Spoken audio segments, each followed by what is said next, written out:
Hello my dear student, आप सभी को नमस्कार। एमआर अकेडमी पर आपका स्वागत है। तो आज से हम 9th क्लास और 10th के मैथमेटिक्स के सिलेबस को कंटिन्यू करेंगे, जो कि पहले स्टार्ट हो चुका था, जो कि किसी भी कारणवश इस पर क्लासेस स्टार्ट जो हुई थी वो रुक गई थी। तो आज से हम इस सिलेबस को फिर से दोबारा से स्टार्ट कर रहे हैं और आज से जो क्लासेस हैं वो रेगुलर बेसिस पे रहेंगे, डेली बेसिस पे रहने वाली है।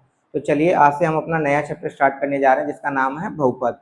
तो सबसे पहले हम ये जो बहुपद है वो क्लास 9th और 10th के लिए बहुत महत्वपूर्ण है। साथ के साथ इसको हम बेसिक से और जीरो लेवल से करेंगे, साथ के साथ कॉन्सेप्ट भी समझेंगे। तो चलिए अपने चैप्टर को स्टार्ट करते हैं, जिसका नाम है बहुपद। तो बहुपद बहुपद को इंग्लिश में क्या बोलते हैं? पॉलिनोमियल कहते हैं। बहुपद को क्या बोलते हैं? पॉलिनोमियल। तो परिभाषा समझेंगे, जब किसी चर चर राशि, जैसे चर राशि कुछ भी हो सकती है, एक्स हो सकती है, वाई हो सकती है, पी क्यू आर एस कुछ भी हो सकता है। तो चर राशि जैसे कि विभिन्न घातों के साथ, चर राशि की क्या होनी चाहिए? विभिन्न घात होनी चाहिए। जैसे हम यहाँ पर घात देख रहे हैं, ये भी चर राशि है, ये भी चर राशि है और ये भी चर राशि है। तो इसकी घात और इसकी घात, तो यहाँ पर हम देख रहे हैं चर राशि की घातें क्या होती हैं? अलग अलग होती हैं, अलग अलग होती हैं और वास्तविक संख्याएं इनके साथ जुड़ी होती हैं। ये जो सभी हैं क्या है? वास्तविक संख्याएं जो इनके साथ जुड़ी हुई हैं। इनको आपस में जोड़ा या घटाया जाता है। तो इनको यहाँ पर हमने क्या किया है? जोड़ा है, और इनको घटा भी सकते हैं। तो सबसे पहले हम चर राशि को भी समझ लेते हैं और अचर राशि को। चर राशि को हम वेरिएबल बोलते हैं। क्या बोलते हैं? वेरिएबल्स। ठीक है। और इसको बोलते हैं कांस्टेंट। क्या बोलते हैं? कांस्टेंट। तो चर राशि हम उसको कहते हैं जिसका मान फिक्स नहीं रहता है, और अचर राशि हम उसको बोलते हैं जिसका मान क्या होता है? फिक्स रहता है, तो जिसको हम कांस्टेंट कहते हैं। तो यहाँ पर a0, a1, a2, a3, a4, a-1, an-1, an, यहाँ पर क्या है? वास्तविक संख्याएं। इन सभी को क्या कहते हैं? वास्तविक संख्या कहते हैं। और जो इनकी पावर है n के रूप में, पावर जो है वो एक ऋणोत्तर पूर्णांक के रूप में होनी चाहिए। क्या होनी चाहिए? जो इनकी जो घातें हैं वो एक ऋणोत्तर पूर्णांक होना चाहिए। इसका कहने का मतलब ये है कि पावर जो है वो धन पूर्णांक होनी चाहिए। क्या होनी चाहिए? धन पूर्णांक होनी चाहिए। क्या होनी चाहिए? धन पूर्णांक होनी चाहिए। यदि आपको पूर्णांक संख्याओं के बारे में नहीं पता है तो आप हमारे चैनल पर जाकर वास्तविक संख्या वाले लेक्चर को देख सकते हैं, जिसमें सभी संख्याओं को डिटेल से समझाया गया है। तो आपको ये समझने में बहुत आसानी होगी। ठीक, तो आई होप आपको इतना समझ में आ गया होगा। यदि किसी भी राशि की पावर अगर जीरो होती है, किसी भी राशि की पावर जीरो होती है, तो उसका मान क्या होता है? एक होता है। तो यहाँ पर a0 इसकी पावर क्या है? जीरो। तो यहाँ पर क्या हो जाएगा? 1, इसका मान 1 होता है। और प्लस ये हो जाएगा a1 x की पावर 1, a2 x की पावर 2, प्लस a3 x की पावर 3, x की power 3, plus dot dot dot plus an-1 x की पावर n-1 प्लस an और x की पावर n। तो यहाँ पर हम देख रहे हैं, तो ये जो क्या आया है? a0 आया है, और इसमें x की पावर क्या है? 0, और x की पावर 0 है, इसलिए इसका मान क्या होगा? 1। इसी को हम क्या कहते हैं? इसी को हम नियत बहुपद कहते हैं। क्या कहते हैं? नियत बहुपद। नियत बहुपद, जिसको इंग्लिश में बोलते हैं कांस्टेंट। क्या बोलते हैं? कांस्टेंट बहुपद, कांस्टेंट पॉलिनोमियल्स कहते हैं इसको। क्या बोलते हैं? Constant polynomials. ठीक है। तो अगर पूछा जाए कि कांस्टेंट पॉलिनोमियल किसको कहते हैं, तो एक ऐसा बहुपद जिसमें चर राशि की घात कितनी हो? जीरो हो, तो उसको हम क्या बोलते हैं?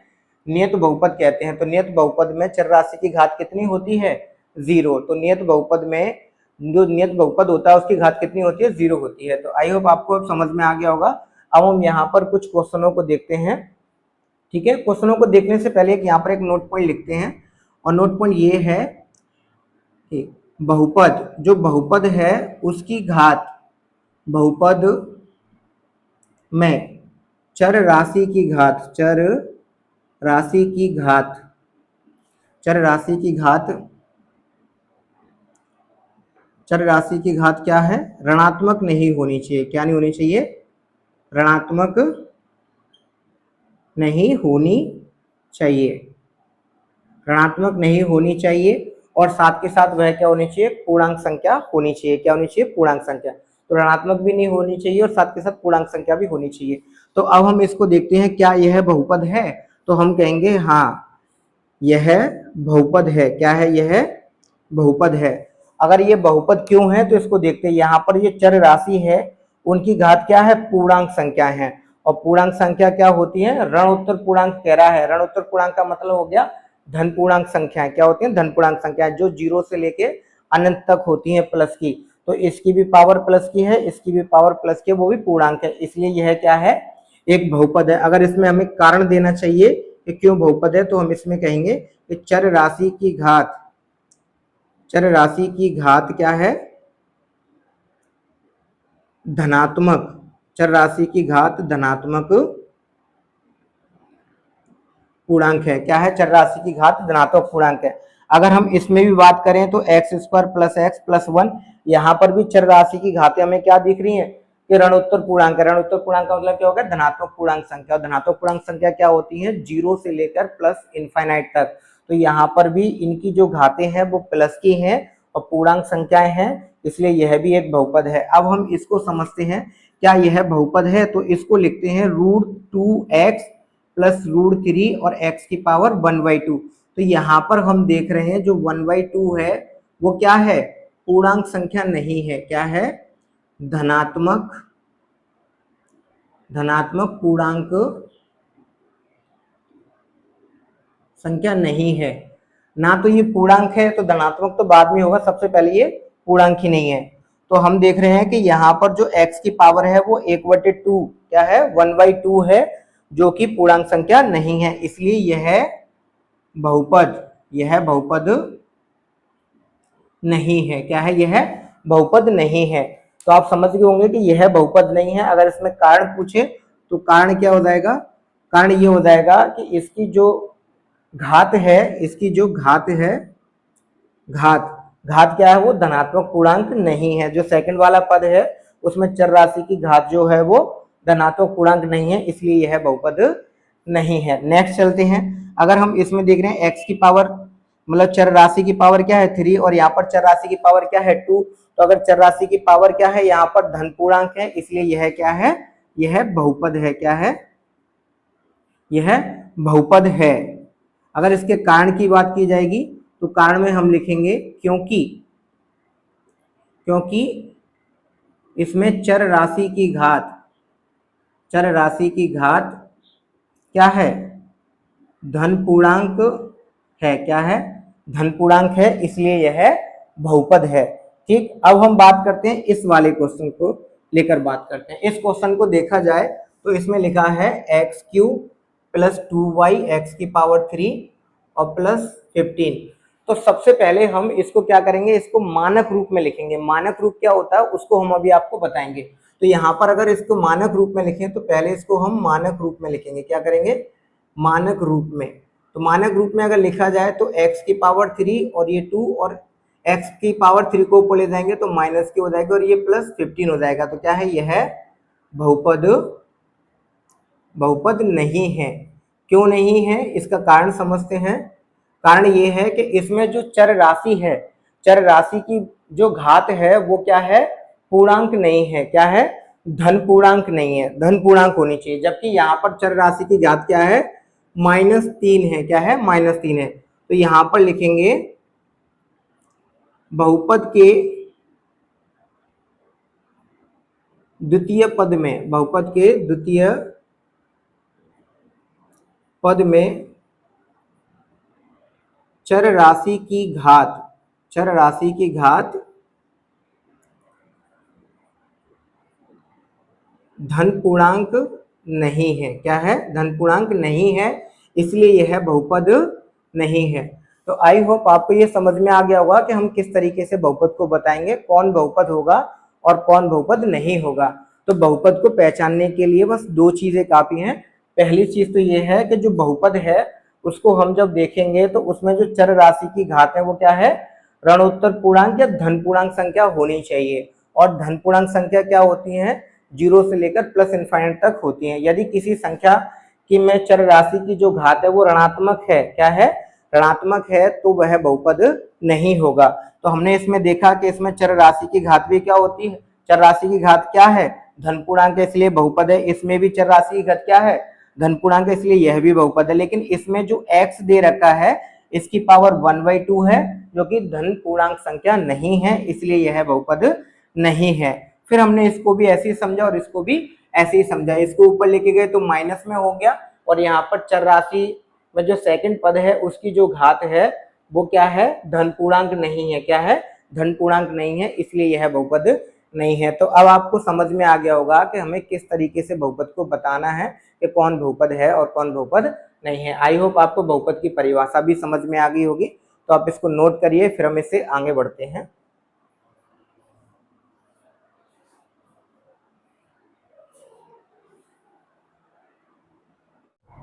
चलिए, तो अब हम देखेंगे बहुपद के प्रकार। तो बहुपद कितने प्रकार के होते हैं, बहुपद के कितने प्रकार होते हैं इनको हम समझेंगे। तो बहुपद के प्रकार जो है, एक हम घात के आधार पर समझेंगे और एक हम पदों के आधार पर समझेंगे। अगर घातों के आधार पर बात की जाए तो जिस बहुपद की घात सबसे ज्यादा होगी वो उसका उसी घात के आधार पर नाम होता है। जैसे सबसे पहले समझेंगे शून्य बहुपद। क्या, शून्य बहुपद। शून्य बहुपद किसे कहते हैं। फिर उसके बाद समझेंगे एक घातीय बहुपद, एक घातीय बहुपद। फिर उसके बाद समझेंगे द्विघातीय बहुपद। क्या, द्विघातीय बहुपद। फिर उसके बाद समझेंगे त्रिघातीय बहुपद। क्या, त्रिघातीय, द्विघातीय बहुपद, त्रिघातीय बहुपद। तो इसी तरीके से हम चलते चलेंगे, त्रिघातीय, पंचघातीय। अब पदों की बात की जाए तो एक पदी बहुपद, द्विपदी बहुपद, द्विपदी बहुपद और त्रिपदी बहुपद। तो इस प्रकार से हम क्या समझेंगे, बहुपद के प्रकार समझेंगे। तो घातों के आधार पर देखा जाए तो उनकी घातें जितनी अधिक होगी उस बहुपद का नाम वही कहलाएगा। और पदों के आधार पर उसमें जितने पद होंगे उसको हम उसी पद का नाम देंगे। जैसे कि हम सबसे पहले हम किसकी बात करते हैं, शून्य बहुपद की बात करते हैं। किसकी, शून्य बहुपद। तो शून्य बहुपद किसे कहेंगे, शून्य बहुपद हम किसे कहेंगे, तो एक ऐसा बहुपद जिसकी अधिकतम घात केवल और केवल क्या हो, शून्य हो, उसको हम शून्य बहुपद कहते हैं। एक ऐसा बहुपद, एक ऐसा बहुपद जिसकी चर राशि की घात, चर राशि की घात अधिकतम कितनी हो, शून्य हो, अधिकतम शून्य हो, तो उसे शून्य घात बहुपद कहते हैं। शून्य घात बहुपद कहते हैं। इसे हम नोट में अगर देखना चाहें तो इसे हम क्या कहते हैं, नियत बहुपद भी कहते हैं। क्या कहते हैं, नियत बहुपद, जिसको इंग्लिश में बोलते हैं कांस्टेंट पॉलिनोमियल। क्या बोलते हैं, कांस्टेंट पॉलिनोमियल भी कहते हैं। अगर एग्जाम्पल के तौर पे देखा जाए तो एग्जाम्पल पे जैसे 2x की पावर 0, तो यहाँ पर चर राशि की घात कितनी है, 0 है, इसलिए इसको बोलेंगे हम शून्य घातीय बहुपद। क्या बोलेंगे इसे, शून्य घात बहुपद। तो यह मैंने आपको बताया था, अगर किसी भी राशि की घात 0 होती है तो उसका मान कितना होता है, 1 होता है। क्या होता है, 1। तो उसका मान कितना होता है, 1। तो यहाँ पर 2 इंटू इसका मान कितना हो जाएगा, 1। तो ये क्या निकल के आएगा, 2। तो इसका मतलब ये क्या हो गया, एक घातीय बहुपद है। ये क्या है, एक घातीय, ये शून्य घातीय बहुपद है, शून्य घातीय बहुपद। और इसी को हम क्या बोलते हैं, कांस्टेंट पॉलिनोमियल कहते हैं। अगर हम नोट पॉइंट की बात करें तो जो कांस्टेंट पॉलिनोमियल जो होता है, कांस्टेंट पॉलिनोमियल मतलब शून्य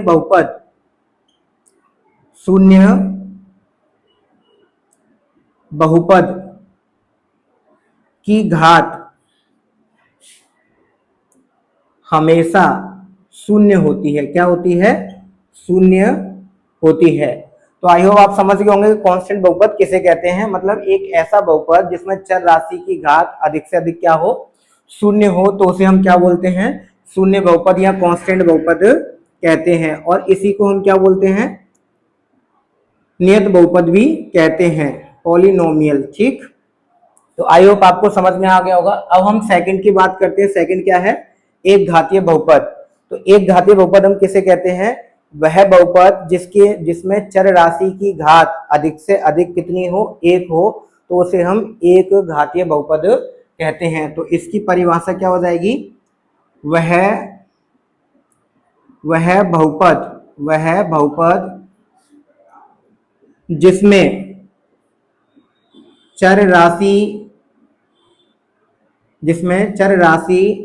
की अधिकतम घात केवल एक हो। क्या हो? एक हो, तो उसे एक घातीय बहुपद कहते हैं। तो इसे क्या कहते हैं? एक घातीय बहुपद कहते हैं। अगर हम इसके एग्जाम्पल की बात करें तो इसके एग्जाम्पल हम इधर देख लेते हैं। जैसे उदाहरण के तौर पे अगर देखा जाए, अगर हम इसके एग्जाम्पल की बात करें तो उदाहरण के तौर पे देखा जाए तो यहाँ पर क्या है? चर राशि की अधिकतम घात कितनी होनी चाहिए? एक होनी चाहिए। तो ए एक्स प्लस बी क्या हो जाएगा? एक घातीय बहुपद है, क्योंकि यहाँ पर जो चर राशि है उसकी घात कितनी है? अधिकतम एक है, इसलिए इसको क्या बोलेंगे? एक घातीय बहुपद बोलेंगे। तो यहाँ पर हम लिख सकते हैं 2x+3, ये भी क्या है? एक घातीय बहुपद है। अगर हम बात करें तीसरा के 2x, तो ये क्या है? ये भी एक घातीय बहुपद है। यहाँ पर अगर हम देखें तो नोट पॉइंट ये लिख सकते हैं, एक घातीय बहुपद में अधिकतम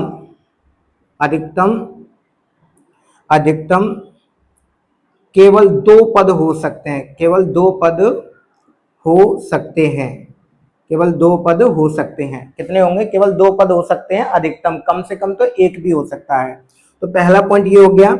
अगर हम इसमें दूसरे पद की बात, सॉरी, यहाँ पर एक पॉइंट ये हो गया। अगर हम इसमें दूसरे पॉइंट की बात करें तो एक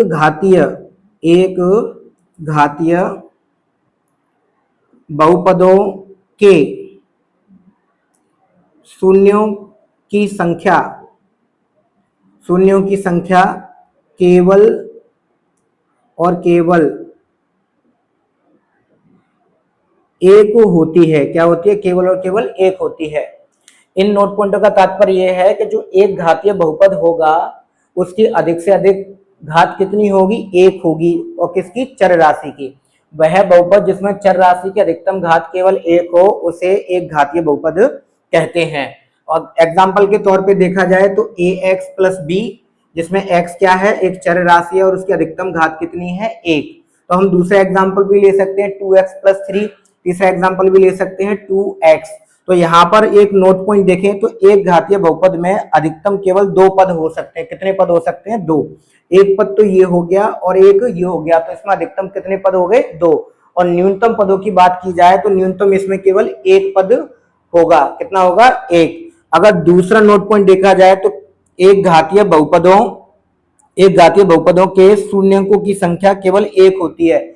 इसका तात्पर्य यह है कि यदि हमें एक घातीय बहुपद दे रखा है तो उसके जो हल होंगे वो केवल एक होगा, मतलब उसका सॉल्यूशन कितना होगा? एक। अगर एग्जांपल के तौर पे देखा जाए तो x+2 = 0, तो 2x बराबर कितना हो जाएगा? -3। तो यहाँ से x इक्वल टू कितना हो गया? -3/2। तो यहाँ पर x का मान कितना आ रहा है? एक सॉल्यूशन आ रहा है। तो यहाँ पर x के मान कितने हैं? एक है। इसीलिए एक घातीय बहुपद के सॉल्यूशन कितने होते हैं? एक होते हैं। ठीक है। तो यहाँ पर अगर कोई आपसे ये पूछा जाए कि एक घातीय बहुपद के कितने सॉल्यूशन हो सकते हैं, तो केवल एक होता है। ठीक। तो आई होप आपको ये समझ में आ गया होगा। आप इसको नोट करिए, फिर हम इससे आगे आपको एक घातीय बहुपद के बारे में और डिटेल से बताएंगे कि क्या होता है, इसका ग्राफ भी कैसे होता है।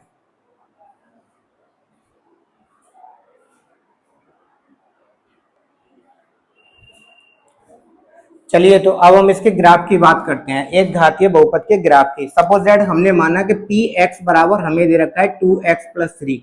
तो यहाँ पर अगर हम x बराबर, अगर हमें यहाँ पर क्या करना है? इसका x का मान निकालना है। तो हम क्या करेंगे? शून्यंक ज्ञात करने के लिए, तो शून्यंक जब हम ज्ञात करेंगे तो यहाँ पर क्या हो जाएगा, पी एक्स इजक्वल टू 0 हो जाएगा और 2x प्लस 3 इजक्वल टू 0। तो x बराबर 2x बराबर हो जाएगा -3। इसको उधर ले जाएंगे तो क्या हो जाएगा -3 और इस 2 का क्या करेंगे इसमें डिवाइड देंगे तो कितना आ जाएगा 3/2। ठीक, एक और यहाँ पर एग्जांपल लेते हैं कि पी एक्स बराबर अगर हमें दे रखा है 2x प्लस 4, तो यहाँ पर भी शून्यंक के लिए, किसके लिए, शून्यंक के लिए, तो जब हम शून्यंक के लिए बात करेंगे तो यहाँ पर पी एक्स इजक्वल टू क्या आ जाएगा 0। तो यहाँ पर पी एक्स का मान क्या है 2x प्लस 4, तो क्या हो जाएगा 2x प्लस 4 इजक्वल टू 0 और 2x बराबर -4, x इजक्वल टू -4/2।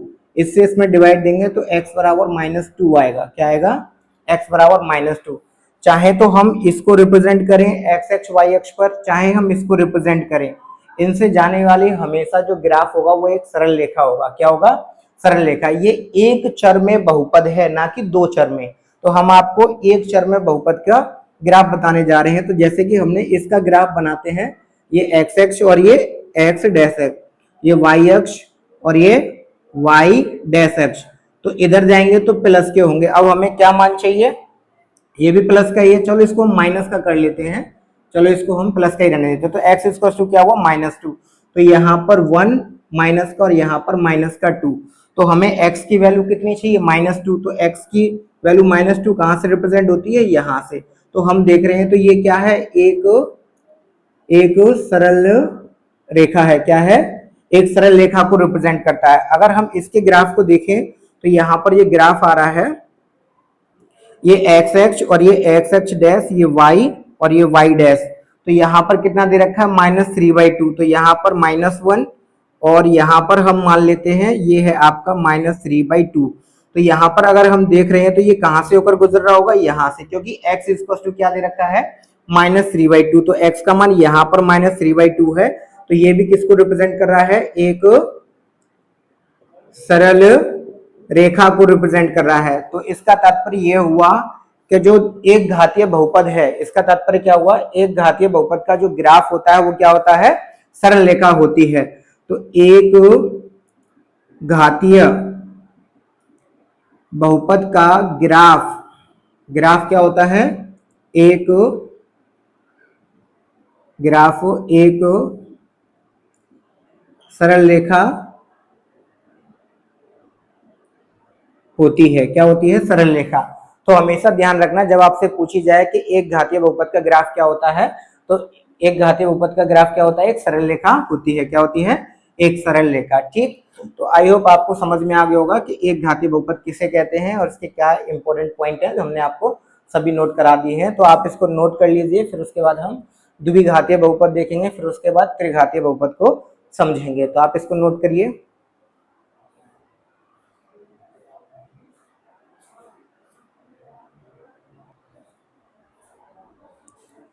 तो चलिए अब हम समझते हैं द्विघातीय बहुपद। तो द्विघातीय बहुपद किसे कहते हैं, तो वह बहुपद जिसमें चर राशि की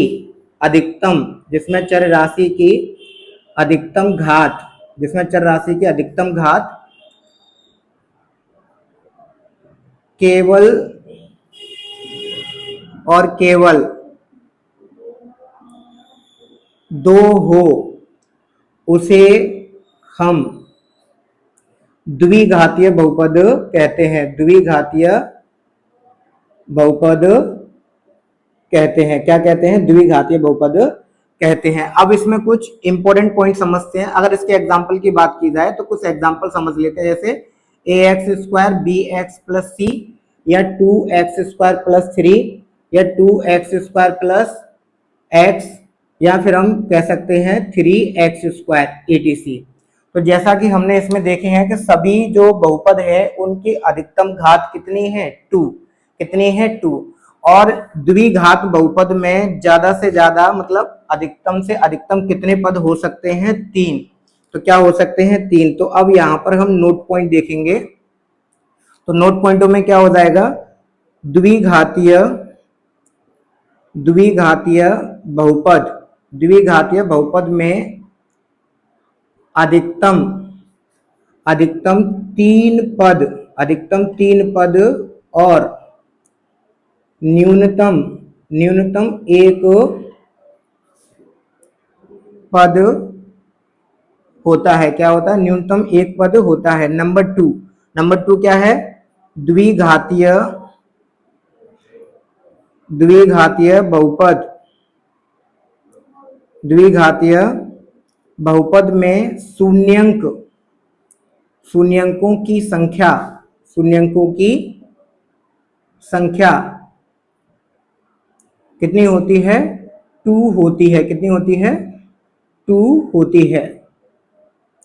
इसका कहने का मतलब ये है कि जब द्विघातियों को हम सॉल्व करेंगे, द्विघात बहुपद को, तो उसके शून्यंकों की संख्या कितनी आएगी? 2। मतलब उसके हल कितने होंगे?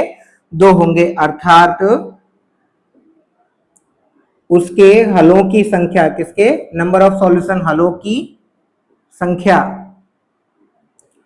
संख्या 2 होती है। क्या होती है? 2 होती है। तो आई होप आप समझ गए होंगे। थर्ड पॉइंट क्या है? थर्ड पॉइंट है कि द्विघातीय बहुपद का ग्राफ परवलयकार होता है। क्या होता है? परवलयकार होता है। क्या होता है? परवलयकार होता है। तो इसमें अधिकतम पदों की संख्या कितनी हो सकती है? 1 2 3। कितनी हो सकती है? 3। लेकिन इसमें न्यूनतम पदों की संख्या कितनी हो सकती है? 1। जैसे कि यहाँ दिखा गया, न्यूनतम पदों की संख्या कितनी हो सकती है? 1। तो द्विघातीय बहुपद में शून्यंकों की संख्या कितनी होती है? 2। इसको भी समझ लेते हैं कैसे। जैसे हमने कहा x² माइनस x और -6 बराबर 0। तो ये क्या हो जाएगा? इसके हम फैक्टर करते हैं। x² minus 3x plus 2x minus 6 equal to 0। तो x कॉमन लेंगे तो x माइनस 3, और यहां से हम 2 कॉमन लेंगे तो x माइनस 3 इक्वल टू 0। तो x प्लस 2 और x माइनस 3 इक्वल टू 0। तो यहां पर देखा जाए तो x प्लस 2 इक्वल टू 0, तो x बराबर -2 और x माइनस 3 इक्वल टू 0, तो x बराबर कितना हो जाएगा? 3। तो यहाँ पर अगर हम बात की जाए नंबर ऑफ सॉल्यूशन, क्या नंबर ऑफ सॉल्यूशन की बात की जाए, तो नंबर ऑफ सॉल्यूशन कितने हैं? 2, 1 और 2। तो इसके हलों की संख्या कितनी है? इसके हलों की संख्या कितनी है? 2, 1 और 2। तो इसके अधिकतम सॉल्यूशन कितने हो सकते हैं? 2 हो सकते हैं। तो आई होप आपको समझ में आ गया होगा। आप इसको नोट करिए, फिर इससे आगे चलते हैं। इसको ग्राफ को भी देखते हैं कि किस तरीके से इसका ग्राफ होता है। वैसे परवलयकार की बात करेंगे, तो परवलयकार का जो ग्राफ होता है वो इस तरीके से होता है। लेकिन डिपेंड करता है, अगर बहुपद चर राशि के फॉर्म में दे रखा है तो इस तरीके से होगा, और क्या कहते हैं, चर राशि एक्स के रूप में दे रखा है तो इस तरीके से वाई अक्ष पर बनेगा प्लस में, और यदि यहाँ पर ए का मान माइनस दे रखा है तो इस तरीके से बनेगा। इसको चलो बाद में देखते हैं, पहले आप इसको नोट करिए, फिर इसके ग्राफ को हम समझते हैं।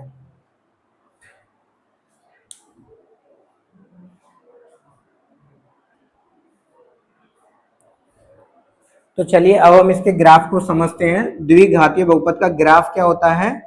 ग्राफ जो होता है वो परवलयकार होता है। कैसा होता है? परवलयकार। तो इसके परवलयकार के ग्राफ को समझेंगे। हमने माना y इज इक्वल टू हमने 2x² प्लस 3 एक बहुपद ले लिया है। तो यहाँ पर हमने x का मान क्या रखा? -1 रखा। तो यहाँ पर अगर हम x का मान माइनस रखेंगे तो y इज इक्वल टू क्या आएगा? 2 - 1 का स्क्वायर प्लस 3। तो y is equal to 2 into 1 plus 3। तो y is equal to 2 plus 3। y is equal to कितना आ गया? 5। कितना आ गया है? तो y इज इक्वल टू 5 आ गया है।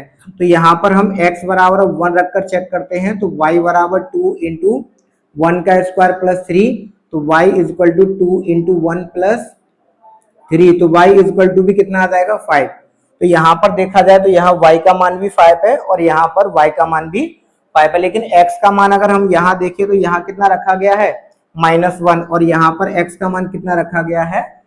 प्लस का 1। अब हम क्या करते हैं? x बराबर -2 रखते हैं। तो y बराबर 2 इंटू -2 का स्क्वायर प्लस 3। तो ये हो जाएगा 2 इंटू 4 प्लस 3। तो ये हो जाएगा 7 प्लस 3, सॉरी कितना हो जाएगा ये? 8 प्लस 3। तो ये कितना हो जाएगा? 11। तो y का मान क्या हो गया? 11 हो गया। अब यहाँ पर x इक्वल टू क्या रखते हैं? 2 रखकर चेक करते हैं। तो y इज इक्वल टू क्या हो जाएगा 2 इंटू टू का स्क्वायर प्लस 3, ये हो जाएगा 2 इंटू 4 प्लस 3, तो ये हो जाएगा 8 प्लस 3 इज इक्वल टू कितना हो जाएगा 11, क्या हो जाएगा 11। तो यहाँ पर y का मान भी क्या है 11 है और यहाँ पर भी y का मान 11 है। इसी तरीके से हम क्या करेंगे x बराबर -3 रखेंगे फिर +3 रखेंगे। चलिए तो अब हम इसको रिप्रेजेंट करते हैं, एक और देख लेते हैं यहाँ कि हमने x बराबर -3 रखा तो y इज इक्वल टू क्या हो जाएगा, इसमें रखिए यह हो जाएगा 2 इंटू -3 का होल स्क्वायर प्लस 3 और ये हो जाएगा 2 इंटू 9 प्लस 3, तो कितना हो जाएगा ये 18 और प्लस 3, तो ये हो जाएगा 21। तो y का मान कितना आ गया है 21 आ गया है।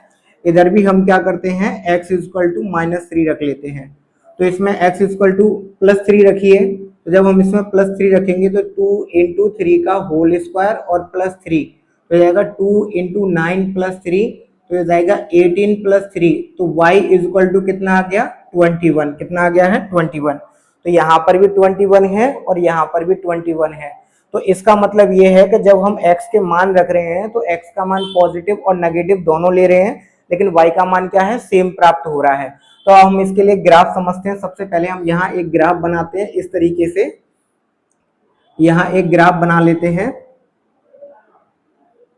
ये पॉजिटिव x अक्ष है और ये माइनस x अक्ष है, ये पॉजिटिव y अक्ष और ये नेगेटिव y अक्ष है। तो हमने पहले x का मान कितना लिया है -1, तो x का -1 यहाँ रिप्रेजेंट करते हैं, यहाँ -2 और यहाँ -3, और हम यहाँ पर 1, ये 2 और ये 3 यहाँ पर हम रिप्रेजेंट करते हैं, उन मानों को ले लेते हैं जो यहाँ पर आए हुए हैं। तो यहाँ पर हमने 1 लिया तो यहाँ पर 5 ले लिया है, और 5 के बाद हमने यहाँ पर 11 ले लिया है, और 11 के बाद हमने यहाँ पर 21 ले लिया है। हमने इनको इस तरीके से लिया है क्योंकि यहाँ पर y का मान 21 आ रहा है और यहाँ पर y का मान 21 आ रहा है, यहाँ 11 और यहाँ पर 11, यहाँ 5 और यहाँ 5, इसलिए ले लिया है कि जिससे हमें ग्राफ को ज्यादा अच्छी तरीके से बनाने के लिए दिक्कत ना होनी पड़े, क्योंकि इसलिए हमने इनके मोटे मोटे मानों को ले लिया है। तो अगर मैं यहाँ से एक रेखा इस तरीके से खींचता हूँ और एक रेखा यहाँ से खींचता हूँ तो ये पॉइंट क्या बनेगा, ये पॉइंट बनेगा -1 और सॉरी, तो जब हमने क्या कहते हैं x बराबर -1 रखा था, x बराबर -1 रखा था तो y का मान कितना प्राप्त हुआ है 5। जब हमने x बराबर 1 रखा माइनस का तो y बराबर 5 प्राप्त हो रहा है। तो x का मान जब हम 1 रख रहे हैं तो y बराबर क्या प्राप्त हो रहा है 5, तो इसका मतलब ये पॉइंट हो जाएंगे -1,5। और जब हम x बराबर -2 रख रहे हैं तो y का मान कितना प्राप्त हो रहा है 11, तो इसका मतलब x का मान ये हो गया 2, क्योंकि हमने x का मान कितना रखा है 2, तो यहाँ से 2 से लाइन जाएगी, तो y का मान कितना प्राप्त हो रहा है 11, तो यहाँ पर हम देखेंगे 11 को, ये आ गया 11, तो इसका मतलब ये हो गया -2,11। ऐसे अगर हम देखें तो हमने y का मान सॉरी x का मान कितना रखा है -3, x का मान कितना रखा है -3 रखा है, और y का मान कितना प्राप्त हो रहा है 21। तो यहाँ पर अगर देखा जाए तो x का मान हमने कितना रखा है 3, तो और यहाँ पर हमें y का मान कितना प्राप्त हो रहा है 21। तो अगर हम इन दोनों को देखें तो इनका कटान बिंदु है, ये क्या हो जाएगा, पहले x का मान होता है तो ये -3 और दूसरा किसका होता है y का मान, तो ये हो जाएगा 21, क्या हो जाएगा 21। तो इसी प्रकार जब हम देखेंगे तो इधर भी देखेंगे 1 की लाइन को इस तरीके से रिप्रेजेंट करेंगे। तो जब हमने x बराबर प्लस का 1 रखा था तो y बराबर कितना प्राप्त हो रहा है प्लस का 5, तो यहाँ पर अगर देखा जाए तो प्लस का 5 प्राप्त हो रहा है, तो ये कटान बिंदु ये होगा 1,5। अब हमने जब x बराबर 2 रखा तो y बराबर कितना प्राप्त हुआ है 11, कितना प्राप्त हुआ है 11, तो ये x बराबर जो 2 है वो ये रहा, तो यहाँ पर 11 प्राप्त हो रहा है, तो 11 कहाँ है, ये 11 है। तो इसको हम जब इस तरीके से काटेंगे, इस तरीके से ड्रॉ करेंगे तो ये यहाँ पर काटेगा, तो ये हो जाएगा आपका 2,11। अब हमने x का मान कितना रखा हुआ है, x का मान रखा है 3 प्लस का, तो y बराबर कितना प्राप्त हो रहा है 21। तो यहाँ से x बराबर 3 की लाइन रिप्रेजेंट करेंगे और y बराबर 21 प्राप्त हो रहा है, तो इसको हम यहाँ से रिप्रेजेंट करेंगे, तो ये एक दूसरे को यहाँ कट कर रहा है, तो ये हो जाएगा 3, कितना 21।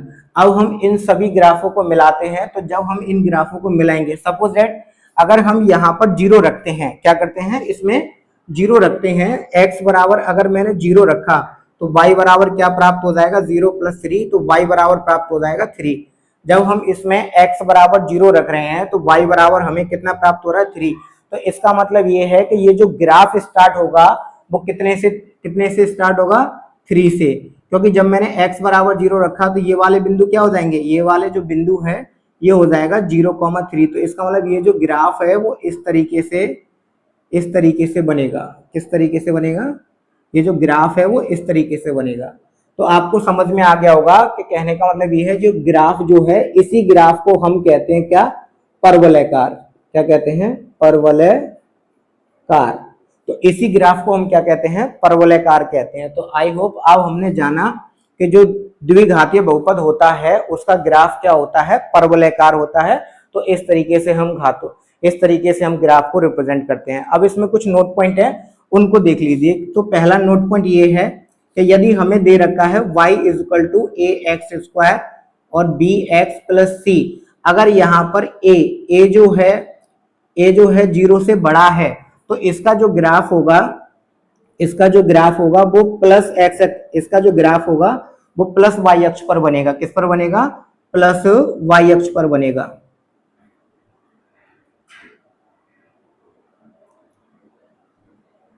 अगर यहाँ पर y equal to A X square plus B X plus C और a अगर 0 से बड़ा है तो यहाँ पर इसका जो ग्राफ बनेगा वो प्लस वाई अक्ष पर बनेगा। और दूसरा इसमें नोट पॉइंट ये देख लीजिए, दूसरा नोट पॉइंट ये है कि यदि y equal to A X square plus B X plus C और यहाँ पर अगर a छोटा है 0 से, क्या है, a छोटा है 0 से, तो इसका जो ग्राफ है, अगर यहाँ पर a छोटा है 0 से तो इसका जो ग्राफ है वो किस पर बनेगा,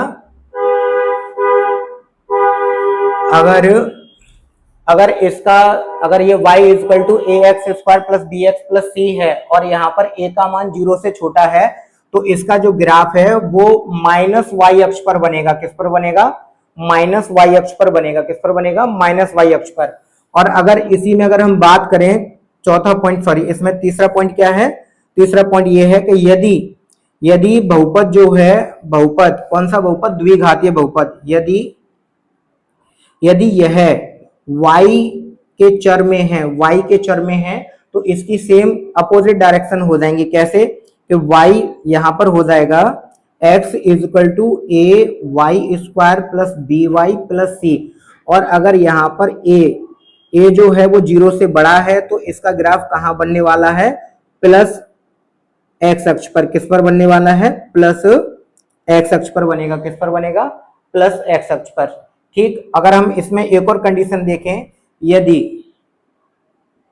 अगर हम इसमें एक और कंडीशन देखें कि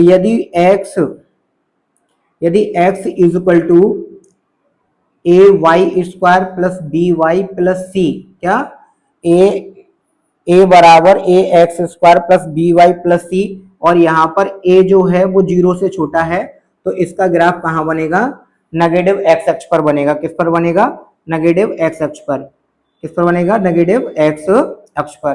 तो आई होप आपको समझ में आ गया होगा कि द्विघातीय बहुपद किसे कहते हैं। द्विघातीय बहुपद उसको कहते हैं जिसमें चर राशि की अधिक से अधिक घात कितनी हो, 2 हो, तो उसको हम द्विघातीय बहुपद कहते हैं। और इसमें ज्यादा से ज्यादा पद कितने हो सकते हैं, 3, और कम से कम पद कितने हो सकते हैं, 1। और हमने आपको ये भी बताया था कि जो द्विघात बहुपद है उसके नंबर ऑफ सॉल्यूशन कितने हो सकते हैं, अधिकतम 2 हो सकते हैं उसके नंबर ऑफ सॉल्यूशन।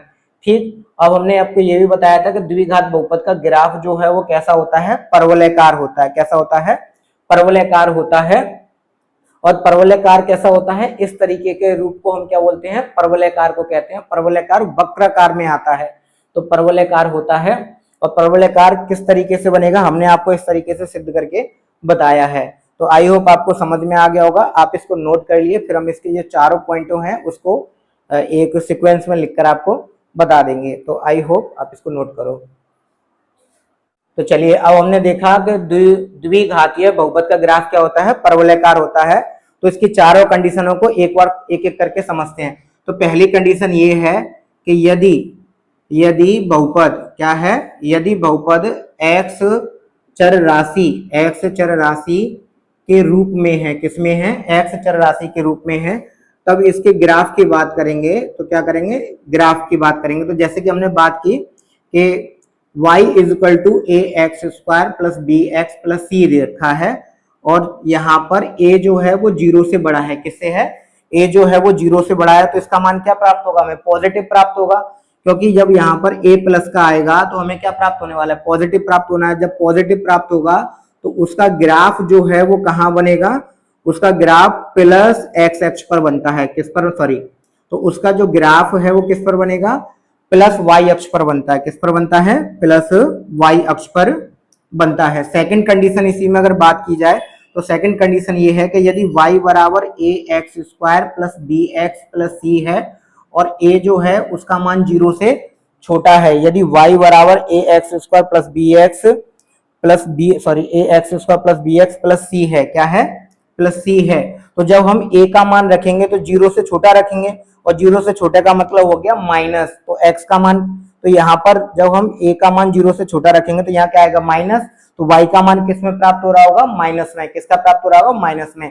तो जब माइनस में प्राप्त हो रहा होगा तो इस कंडीशन में इसका जो ग्राफ बनेगा, इसका जो ग्राफ बनेगा वो बनेगा माइनस वाई अक्ष पर। किस पर बनेगा, माइनस वाई अक्ष पे। तो ये तो हो गई इसकी दो कंडीशन। एक और कंडीशन और देखते हैं इधर, यदि बहुपद y चर के रूप में है, किसमें है, y चर के रूप में है, तब हम बात करेंगे तो ये हो जाएगा x equal to A Y square plus B Y plus सी।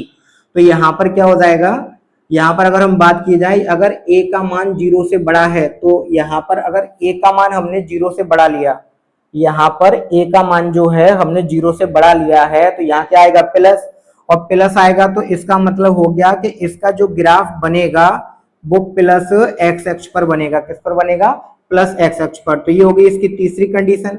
चौथी कंडीशन ये है कि यदि x equal to A Y square plus B Y और प्लस सी, जो a का मान है वो 0 से छोटा है, क्या है, a का मान वो 0 से छोटा है, तो यहाँ पर जब हम a का मान 0 से छोटा लेंगे तो इसका मतलब हो गया कि यहाँ माइनस आने वाला है, क्योंकि a का मान 0 से छोटा माइनस ही तो होगा, तो यहाँ पर माइनस आएगा तो x का मान क्या हो जाएगा, माइनस, और जब x का मान माइनस हो जाएगा तो इसका मतलब हो गया कि जो ग्राफ है वो माइनस वाई अक्ष को रिप्रेजेंट करेगा। किसको रिप्रेजेंट करेगा, माइनस वाई अक्ष को।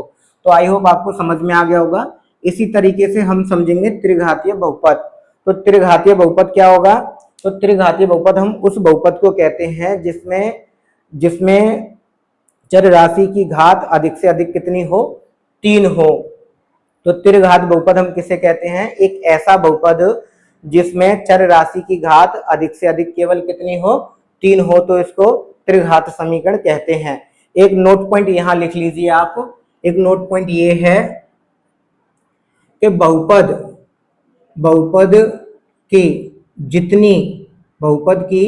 जितनी घात होंगी, बहुपद की जितनी घातें होंगी उसके हल या कह लो शून्यंक या कह लो मूल उतने ही होंगे। क्या होंगे, उतने ही होंगे। तो इसका कहने का तात्पर्य यह है कि यदि घात शून्य बहुपद है तो उसके हल कितने होंगे, शून्य, और यदि एक घातीय बहुपद है तो उसके हलों की संख्या कितनी होगी, 1, और यदि द्विघातीय बहुपद है तो उसके हलों की संख्या कितनी होगी, 2। अभी मैंने आपको समझाया था कि शून्यंक किसे कहते हैं, तो नंबर ऑफ सॉल्यूशन उसके कितने होंगे, 2। अगर त्रिघातीय बहुपद है तो इसकी घात कितनी होंगी, 3, तो इसके सॉल्यूशन भी कितने होंगे, 3 होंगे। ठीक, तो आई होप आपको ये समझ में आ गया होगा, आप इसको नोट कर लीजिए। ठीक, तो हम इसकी डेफिनेशन और समझेंगे, त्रिघातीय बहुपद किसे कहते हैं, फिर उसके बाद हम चलेंगे पदों के आधार पर बहुपदों के प्रकार पर। तो आई होप आपको समझ में आ गया होगा, आप इसको नोट करिए।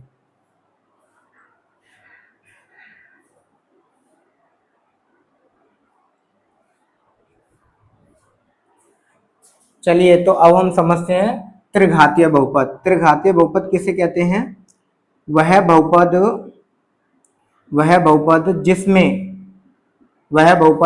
जिसमें चर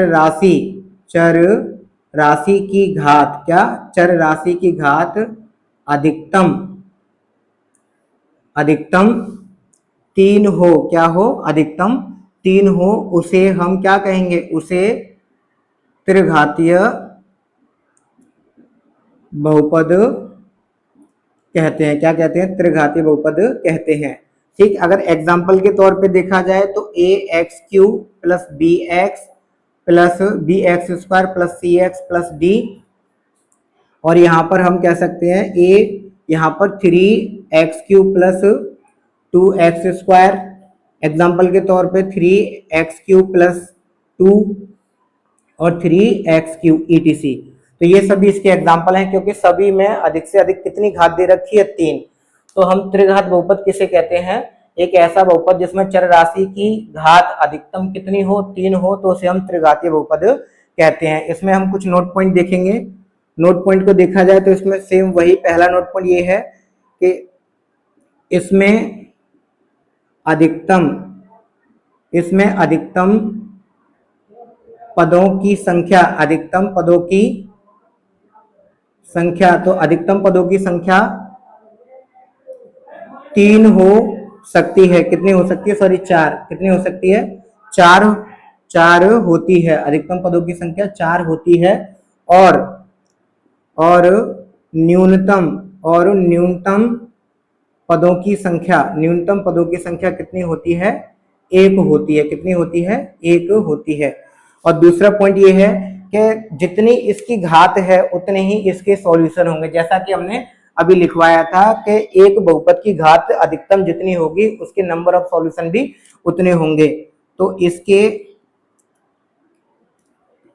हलों की या हम कह सकते हैं शून्यंक, तो इसके शून्यंकों या मूलों या हलों की संख्या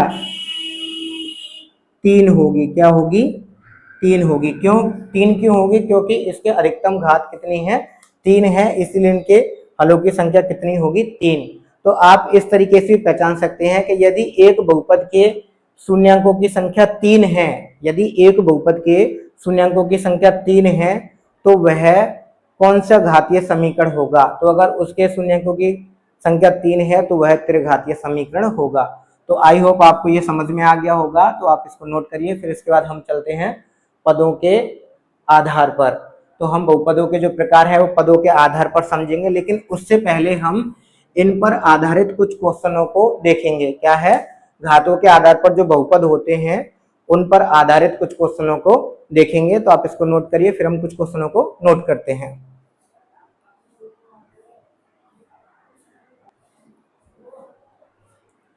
तो जब तक के लिए आप इन्हीं क्वेश्चनों के आंसर दीजिए। इसमें आपको बताना है एक घातीय बहुपद, द्विघातीय बहुपद और त्रिघातीय बहुपद। तो आपको इसमें से छांटना है। जैसे इसकी अधिकतम घात 2 है तो ये द्विघातीय बहुपद होगा, और ये कौन सा घातीय बहुपद होगा, ये कौन सा। तो इनके आंसर आप कमेंट बॉक्स में दे दीजिए कि क्या क्या इसके आंसर होंगे। तो चलिए अब मिलते हैं अपने कल नए सेशन में और नए टॉपिक के साथ में। तो चैप्टर तो यही रहेगा, लेकिन एक नया चैप्टर, नया टॉपिक स्टार्ट करेंगे इसमें। तो आप सभी को नमस्कार। तो मिलते हैं कल। जब तक कि आप इसको लाइक करिए और दूसरे बच्चों के पास शेयर करिए, जिससे वो भी इसका अधिकतम लाभ उठा सकें। तो चलिए मिलते हैं अपने कल एक नए सेशन के साथ में।